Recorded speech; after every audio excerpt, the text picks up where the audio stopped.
segundo lugar, no queríamos que fuera una norma desarrollada por los países desarrollados e impuesta a los países en desarrollo, sino que se buscó el balance y que todos tuvieran de igual manera esta oportunidad.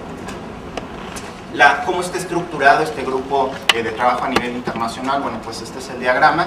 Tenemos la presidencia del grupo de trabajo, la cual es una presidencia compartida, la comparten Suecia y Brasil. ¿Por qué Suecia y Brasil? Pues porque justamente buscábamos ese balance entre un país desarrollado, un país en desarrollo, y ambos, Suecia y Brasil, son ejemplos en el tema de responsabilidad social de cómo las organizaciones han ido adaptando. Entonces a ellos se les otorgó el liderazgo del grupo. Se tiene el CAG, que es el Chairman Advisory Group, es un grupo de consejo que va dando orientaciones, que va dando guías, recomendaciones al liderazgo en cuanto a cómo tomar el avance y cómo ir decidiendo en torno al desarrollo de la norma. Y se tienen 6 grupos de trabajo, los task groups. Los primeros 3 son los que se les llaman los grupos de trabajo estratégicos. Los segundos 3 son aquellos que se dedicaron a la redacción como tal de la norma. En los estratégicos, el primero se encarga de la parte de conseguir financiamiento, de buscar el stakeholder engagement. Este financiamiento y stakeholder engagement, ¿para qué era? Pues justamente para asegurar que países que no podían asistir a estas reuniones pues tuvieran los medios para poderlo hacer. Lo mismo que aquellos stakeholders que estaban subrepresentados, como eran el caso de los trabajadores, el caso de los consumidores, en algunos casos las ONGs, pues que también estuvieran presentes. El grupo número 2 es el que se encarga de la comunicación, de la difusión. Ellos son los que elaboraron el video que acabamos de ver y son los que han hecho, por ejemplo, las plantillas para las presentaciones oficiales, folletos, la página de internet de ISO, etcétera, ¿no? El grupo 3 es el de procesos operativos, que es el que se encarga que este proceso de elaboración de normas esté alineado con los procesos que ISO a nivel general ha establecido.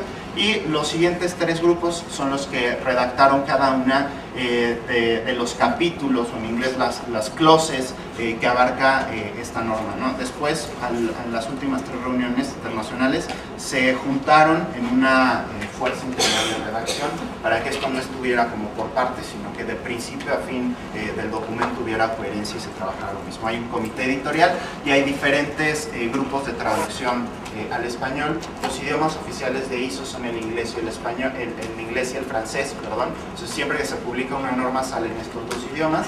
Para el caso de la ISO 26000 estamos haciendo un esfuerzo muy importante en el comité de traducción al español. ¿Por qué? Porque queremos que la norma salga al mismo tiempo en español que cuando se publique en los idiomas oficiales, ¿no? Pero también se está traduciendo al alemán, al ruso, al árabe.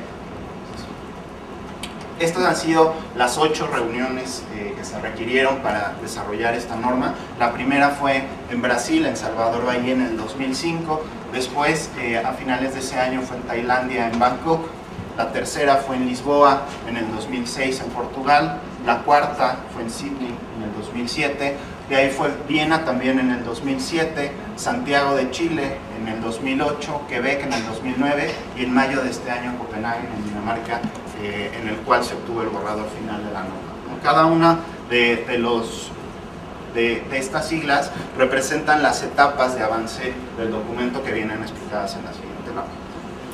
Este es el proceso que cualquier norma de ISO sigue y cómo van avanzando los borradores, ¿no? Empezamos desde una propuesta de un nuevo trabajo y terminamos en una norma internacional. Actualmente, ¿en qué etapa estamos? Estamos en la etapa número 5, que es un borrador final de norma internacional. Por eso se abrevia FDIS, pues las siglas en inglés, Final Draft of International Standard.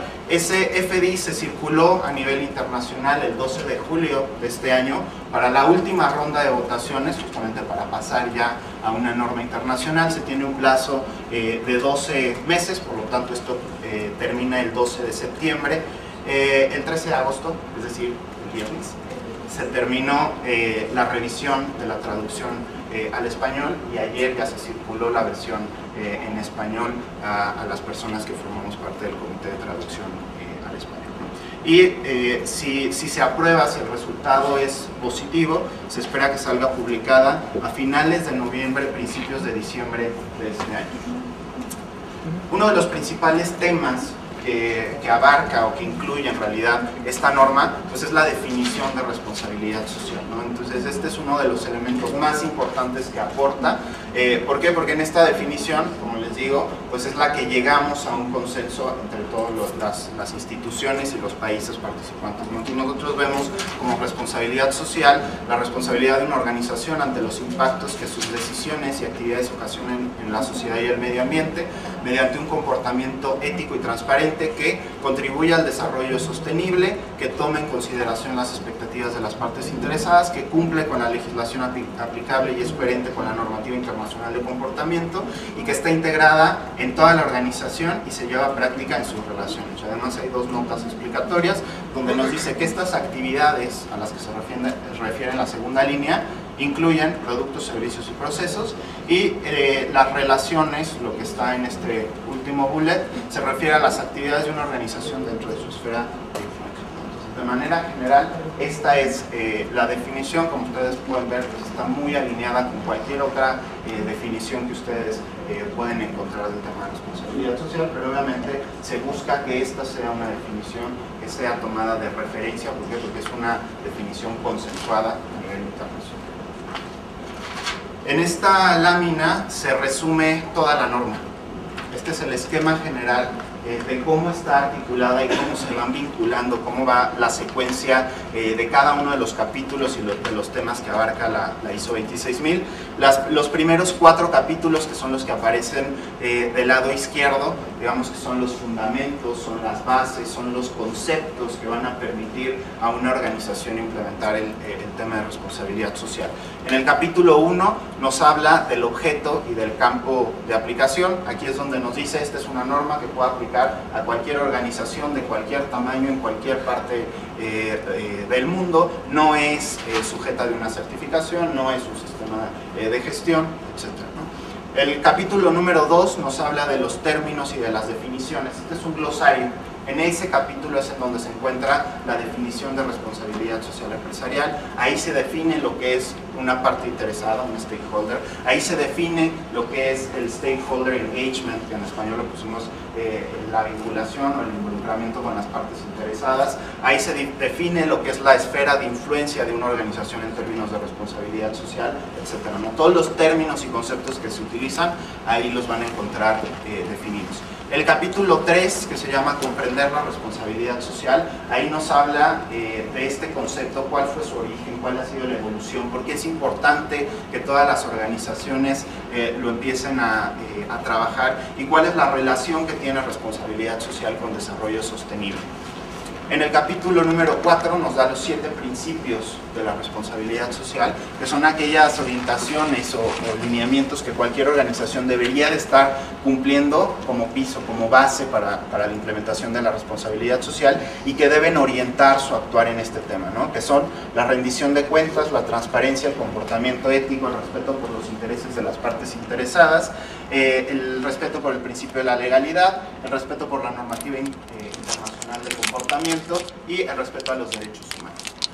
Todos estos capítulos fundamentales nos permiten pasar, digamos, a lo que ya es el contenido sustancial de la norma, aquellas áreas en donde ya nos va a decir cómo implementar el tema de responsabilidad social. Eso abarca los capítulos 5, 6 y 7. El 5 se llaman prácticas fundamentales de la responsabilidad social, que son 2. 1, reconocer la responsabilidad social que tiene la organización, y 2, identificar a los stakeholders, a las partes interesadas y vincularse con ellos, determinar cuáles son sus expectativas, sus intereses.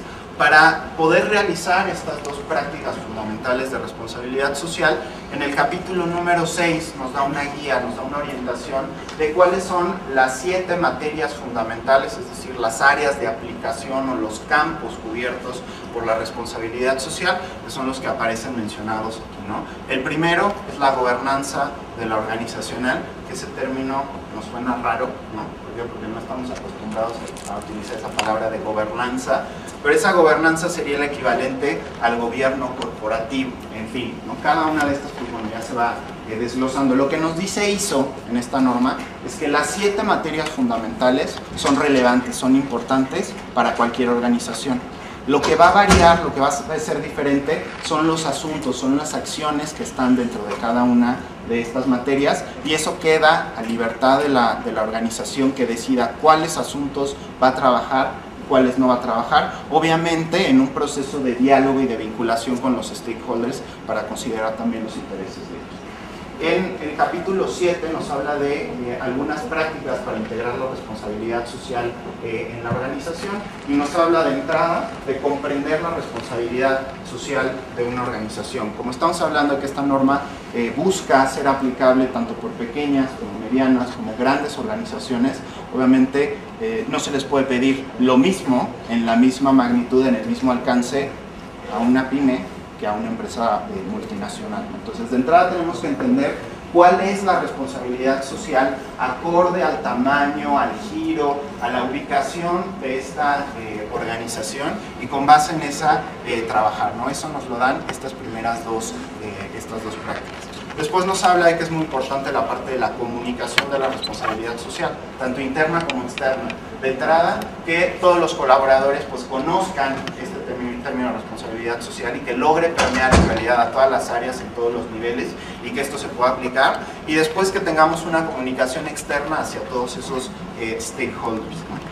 Que debe haber una revisión y mejora de esas acciones y de esas prácticas, que puede haber prácticas que ayuden a aumentar la credibilidad en materia de responsabilidad social, porque al final, aunque no vayan a poder obtener una certificación o algún reconocimiento basado en ISO 26000, pues sí hay otras iniciativas voluntarias de responsabilidad social que complementan y con las cuales se pueden obtener estos reconocimientos, ¿no? Todas estas iniciativas voluntarias están contenidas en un anexo en el cual nos dice cuál es el nombre de la iniciativa, cuáles son de las materias fundamentales las que están cubiertas, si es una iniciativa a nivel internacional o si es para un sector o un giro en específico. Nos da un detalle general de qué se trata esa iniciativa, cómo se aplica, y nos viene algún dato de contacto. Esto simplemente es de referencia, ¿no? Esto no forma parte integral de la norma ISO 26000, y por eso, si la ven, en el recuadro punteado está fuera, ¿no?